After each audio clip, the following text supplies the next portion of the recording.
Andito tayo ngayon sa Urbano Velasco Avenue kung saan nandito si Mayor Vico Sotto kasama ang buong team ng Engineering Department upang alamin ang mga dapat ayusin dito kaugnay sa Oplan Cayusan.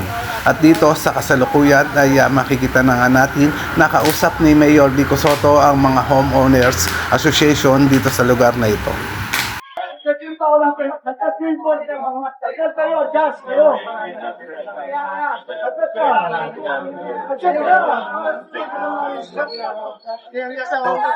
Nirequest po namin kay Mayor yung mga dangling wires, yung mga drainage po, basag-basag po yung mga takip, at saka yung paglilinis po kasi ng drainage, hindi ganun ka, intense yung paglilinis.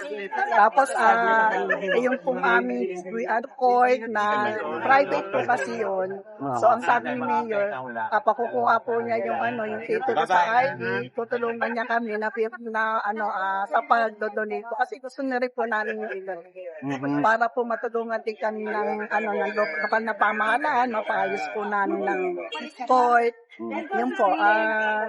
Tapos, Sa hams. yung pong hams, kasi po rito talaga kahit sa araw, may mga disgrasya nangyayari dahil doon sa mga motor po, mga motorista, parang pa sila sa gabi, parang mga nagkakarera. Yun, po namin, ni-request po namin na magkaroon po ng hams.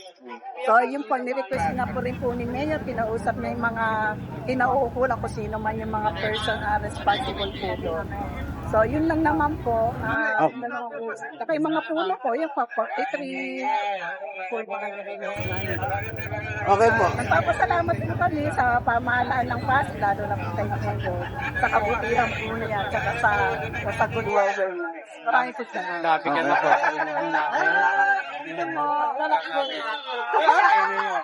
Bigyan niya kami ng oras para yung mga hinaing dito sa Villa Rey maipangarating sa kanila.